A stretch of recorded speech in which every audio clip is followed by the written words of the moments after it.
Hello, and I welcome you again in my YouTube channel.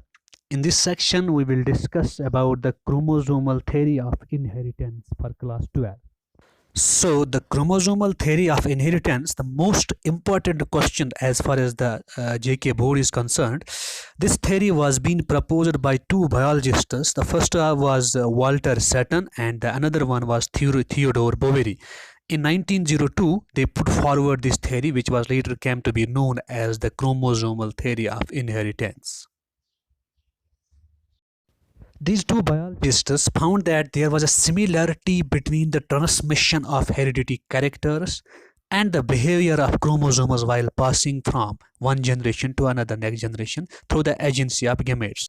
तो ये दो biologist जो थे Theodore Boveri and Walter Sutton, इन्होंने देखा कि ट्रांसमिशन ऑफ हेरिडिटी कैरेक्टर, जब कैरेक्टर्स ट्रांसमिट होते हैं फ्रॉम पेरेंट्स टू ऑफस्प्रिंग्स, और क्रोमोसोम्स जब पास ऑन होते हैं गैमेट फॉर्मेशन के टाइम में, पैसेज के दौरान जो क्रोमोसोम्स का बिहेवियर रहता है, उस क्रोमोसोम के बिहेवियर में और हेरिडिटी कैरेक्टर्स के ट्रांसमिशन में, इन दो पैटर्न्स में उन्होंने कुछ सिमिलरिटीज़ देखी थी, जिसकी वजह से उन्हें एक कॉन्सेप्ट मिला कि हेरिडिटी कैरेक्टर्स ट्रांसमिट होने के लिए गैमेट्स ही रिस्पॉन्सिबल है।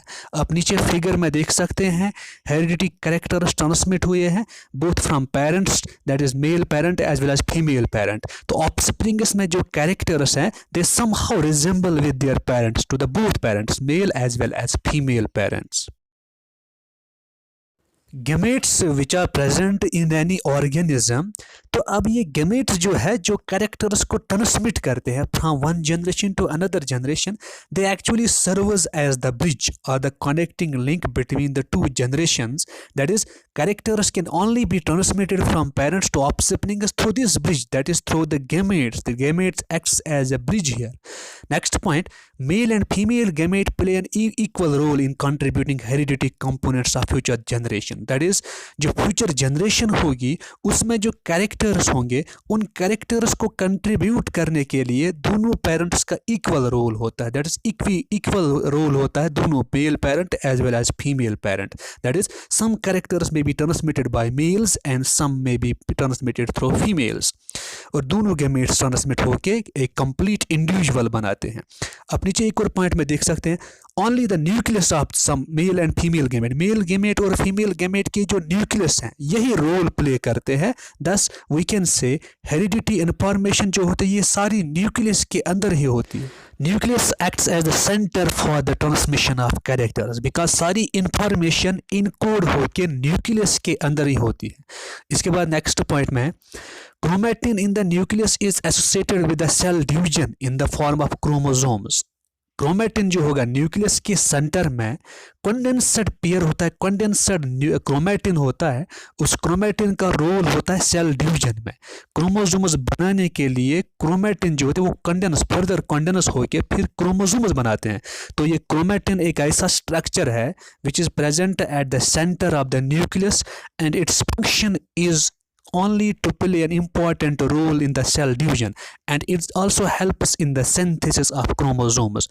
Otherwise character transmit होने के लिए न्यूक्लियस में सारी इंफॉर्मेशन कोडेड रहती है। Any type of deletion or the addition in the chromosome can cause structural and functional change in the living beings. देखो, अगर क्रोमोसोम के अंदर कोई भी डिलीशन होती है, कोई जीन डिलीट होगा या कोई नया जीन ऐड होगा, उसकी वजह से कॉमन सेंस है कि क्रोमोसोम्स में स्ट्रक्चरल चेंज होती हैं। जब स्ट्रक्चरल चेंज होती हैं that will also cost an impact on its function, तो फंक्शनल चेंज भी होगी लिविंग ऑर्गेनिज्म में। नेक्स्ट पॉइंट है determination of sex in most of the animals and plants is affected by specific chromosome.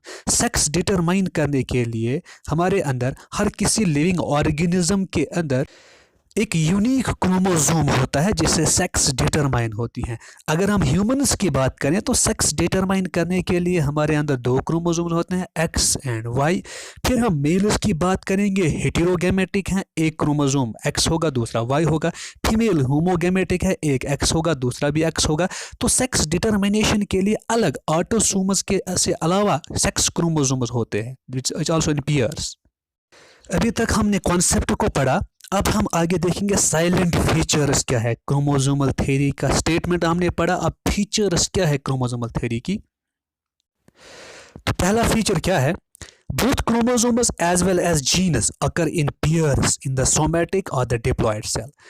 अगर चाहे हम क्रोमोसोम की बात करें या जीन की बात करें, दोनों पेयर्स में होते हैं। चाहे सोमैटिक सेल देखें या कोई भी डिप्लॉयड सेल, हमारे अंदर ऑर्गेनिजम्स के अंदर जो भी सेल होती हैं, स्पेशली लिविंग ऑर्गेनिजम्स की बात करें, ह्यूमंस की बात करें, तो डिप्लॉयड सेल होती हैं।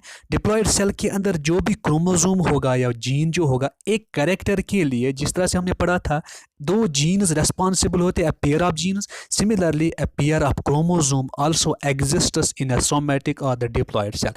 और इस क्रोमोसोम पेयर में क्या होता है, दो आर्म्स जो होते हैं, दोनों को सिस्टर क्रोमेटिड्स कहते हैं। बीच में सेंट्रोमियर होता है जो इनको कनेक्ट करता है आर्म्स को।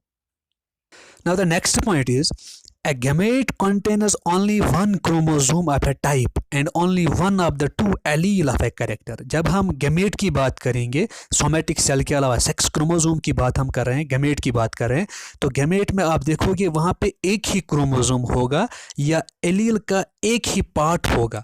तो एक मेल गैमेट, चाहे वो फीमेल गैमेट होगा या मेल गैमेट होगा, जिस तरह से हमने ऑटोसोम्स में पढ़ा था, वहाँ पे दो क्रोमोसोम का पेयर होता है, लेकिन गैमेट्स में देखेंगे तो वहाँ पे एक ही पेयर होता है। इधर आप दो एलील में से एक एलील होगा या दो क्रोमोसोम में से एक ही क्रोमोसोम प्रेजेंट होता है इन केस ऑफ गैमेट्स। अदरवाइज बाकी सेल्स में आप पेयर्स में देख सकते हैं। तो इसमें भी सिस्टर क्रोमेटिड्स, दो आर्म्स होती है। देखो पिछली स्लाइड में हमने बात की थी कि गैमेट्स में एक ही क्रोमोसोम का पार्ट होता है या एलील पेयर का एक ही पार्ट होता है। अब क्या होता है, the paired condition of both chromosome as well as Mendelian factors is restored during fertilisation. जब फर्टिलाइजेशन होगी तो एक पार्ट मेल का होगा, एक पार्ट फीमेल का होगा, या एक एलील फीमेल का होगा, दूसरा एलील मेल का होगा। इन दिस वे फर्टिलाइजेशन के टाइम में फिर से डिप्लॉयड कंडीशन रिस्टोर होती है। अदरवाइज अगर वो पहले ही डिप्लॉयड होती तो टेट्राप्लॉयड कंडीशन बनती। तो उस डिप्लॉयड कंडीशन को मेंटेन करने के लिए, रिस्टोर करने के लिए फर्टिलाइजेशन इवेंट का होना बहुत लाजमी है। इस वजह से फर्टिलाइजेशन के टाइम में एक गैमेट में जो एक एलील होगा फादर से आएगा, दूसरा एलील जो होगा वो फीमेल से आएगा, मदर से आएगा। तो इस तरह से कंडीशन जो होगी, डिप्लॉयड कंडीशन, फर्टिलाइजेशन के जरिए से ही रिस्टोर होती है। इस स्लाइड में आप देखोगे chromosomes are transferred from one generation to the next as in case of genes by the Mendelian factors. जिस तरह से मेंडल ने कहा था कि जीन्स ट्रांसमिट होते हैं from one generation to another generation, similarly chromosomes जो है they also get transmitted from one generation to another generation like Mendelian factors और द जीन्स। नेक्स्ट पॉइंट है, the number of chromosomes is fixed in each living species। These are found in as homologous pairs in diploid cells। The chromosome का number जो होता है, chromosomes का तादाद हर किसी living organism में फिक्स्ड होता है। It is fixed always.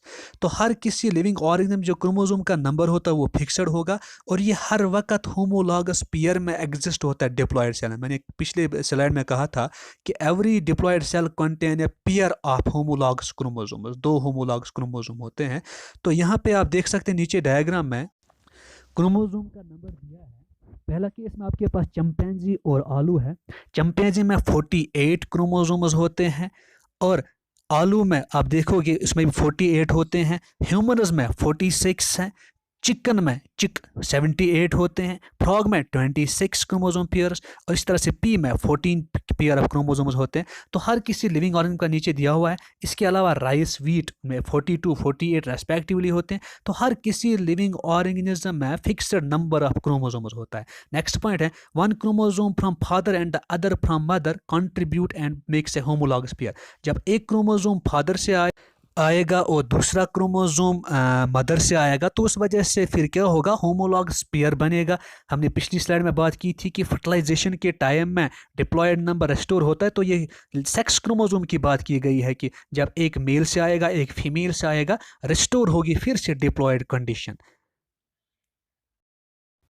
इस स्लाइड में आप देखोगे कि सेल डिवीजन से पहले, बिफोर सेल डिवीजन, हर एक क्रोमोसोम एज ए होल और द एलील या जीन की बात करेंगे। हर कोई क्रोमोसोम या जीन अपने आप को रेप्लिकेट करता है। रेप्लिकेट माने अपनी कॉपी बनाता है, ताकि जब वो सेपरेट होगा, जब उसकी माइटोसिस होगी, तो माइटोसिस डिवीजन के लिए इक्वेशनल डिवीजन का होना ज़रूरी है। इक्वेशनल डिवीजन होगा दैट मीन्स उसके पास 2 कॉपीज़ बनेंगे, एक कॉपी ये फिर आगे डोनेट करेगा और दूसरी कॉपी अपने पास रखेगा। तो माइटोसिस का मकसद यही होता है कि इसकी 2 कॉपीज़ बनती हैं। सेल डिवीजन से पहले ही ये अपनी 2 कॉपीज़ बनाता है, दैट इज़ रेप्लिकेट होता है। फिर नीचे पॉइंट में दिया गया है कि जब मियोसिस होगी गैमेट फॉर्मेशन के टाइम में, जो इसने 2 कॉपीज़ बनाई है, एक कॉपी को ये डोनेट करेगा towards offspring and the next copy जो इसके पास बची हुई है वो इसके पास अपने पास ही रहेगी। तो इस तरह से फिर से कंडीशन, डिप्लॉयड कंडीशन मेंटेन होगी आगे। अब नेक्स्ट पॉइंट में दिया गया है homologous chromosomes form synapse during prophase 1। जब chromosomes homologous chromosome prophase stage में आते हैं सेल डिवीजन की, तो उस प्रोफेज में ये क्या करते हैं, ये साइनेप्सिस होते हैं। साइनेप्सिस माने ये एक दूसरे के ऊपर चले जाते हैं, ओवरलैप होते हैं, विच इन लेटर कोर्स गेट, फिर आगे ये फिर से सेपरेट होते हैं और फिर ट्रांसमिट होते हैं डॉटर सेल्स में। ट्रांसमिट होने से पहले प्रोफेज 1 स्टेज में माइटोसिस के प्रोफेज 1 में ये क्या करते हैं, अपने आप को एक दूसरे के साथ साइनेप्स करते हैं, कंबाइन करते हैं। फिर नेक्स्ट पॉइंट में दिया गया है ईच गैमेट और हैप्लॉइड सेल, हर कोई गैमेट या हर कोई हैप्लॉइड सेल जो है has only 1 allele of each gene, उसके पास एक एलील होता है हर किसी जीन के लिए। उसके क्रोमोसोम के अंदर एक ही जीन होता है। फिर जब साइनेप्सिस होगी, साइनेप्सिस के बाद फिर जब मेल पेरेंट और फीमेल पेरेंट दोनों के क्रोमोसोम्स कंबाइन होंगे तो 2 कॉपीज़ बनेंगे। पहले हर एक के पास एक ही कॉपी होती है, और जब फर्टिलाइजेशन होगी तो फर्टिलाइजेशन से डिप्लॉयड कंडीशन रिस्टोर होगी तो 2 कॉपीज़ फिर से बनेंगी। इस तरह से सेल्स फिर से डिप्लॉयड बनती हैं। Thanks for watching this video. Please subscribe and press the bell icon for more videos. Thank you.